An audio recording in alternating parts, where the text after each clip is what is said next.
स्वाहा तत्सवितुर्वरेण्यं भर्गो देवस्य धीमहि धियो यो न प्रचोदयात्। ओम परमात्मने नमः। कायकृत्याशः पूर्वं ततो वाग्विस्तारस्यः अथ चिन्ता सहस्तिष्मादेवमेवाहमास्थितः। काय कृत्यासः शरीर से होने वाले कर्मों को नहीं सहन कर पाना। पूर्वम पहले, ततः उसके बाद, वाग विस्तारः शया वाचिक कर्म मुझसे नहीं सहे गए।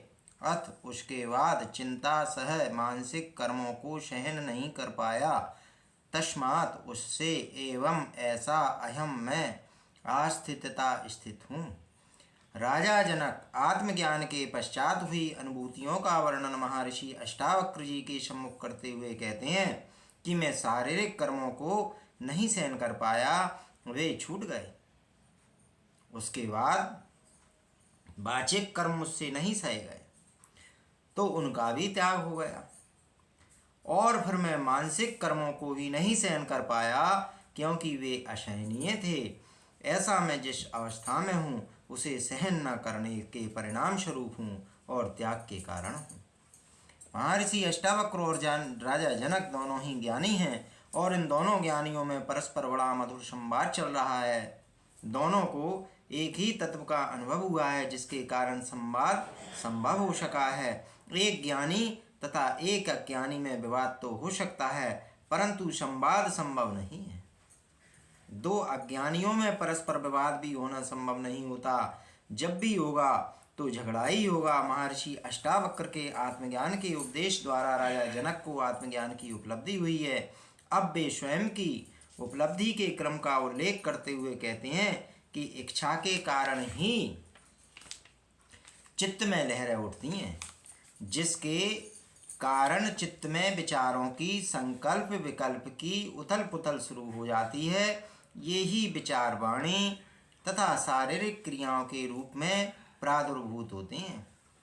इन सब के ऊपर जब नियंत्रण हो जाता है तभी आत्मज्ञान हो पाना संभव है, अन्यथा नहीं।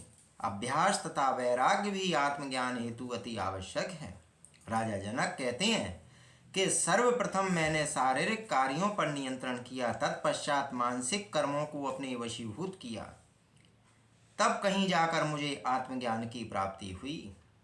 शरीर एवं हमारी इंद्रियों के द्वारा जो कर्म किए जाते हैं उनके संग फल की आकांक्षा, आशा, निराशा, लाभ, हानि, सुख, दुख तथा कई अपेक्षाएं जुड़ी रहती हैं, जिनके कारण चित्त में चंचलता की उत्पत्ति होती है।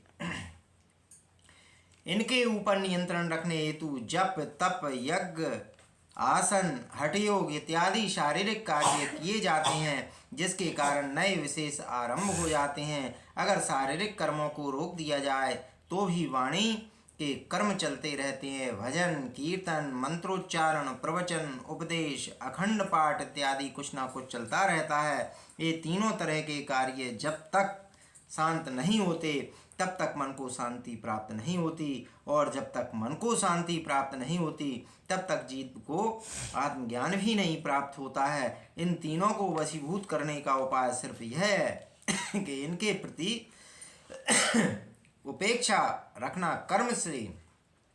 कर्म को यदि नियंत्रित करने का प्रयत्न किया जाता है तो एक नए कर्म की उत्पत्ति हो जाती है। इसलिए उपेक्षा, इनके प्रति उदासीनता, दर्शक की भांति बन जाना ही एकमात्र रास्ता है। शरीर, मन तथा वाणी के कर्म स्वयं ही हो जाते हैं, स्वभावतः होते हैं। नींद तथा बेहोशी जैसी अवस्था में भी शरीर के भीतर के कार्य बंद नहीं होते हैं। स्वप्न में भी मन कार्य चलता रहता है, शरीर भी अपने आप ही चलता रहता है। संपूर्ण क्रियाएं प्राकृतिक हैं। ऐसे ही मन तथा वाणी के कर्म स्वाभाविक रूप से होते ही रहते हैं।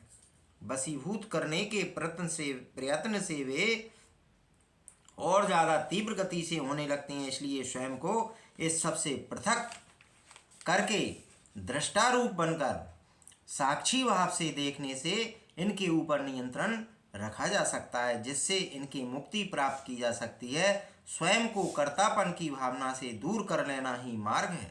इसी के द्वारा मन स्थिर तथा शांत हो सकता है। यही वीतरागता है। मित्र शत्रु, प्रशंसा निंदा, खोना पाना, राग विराग, ये सभी एक प्रकार के उपद्रव हैं। दोनों में रस विद्यमान है, आसक्ति है।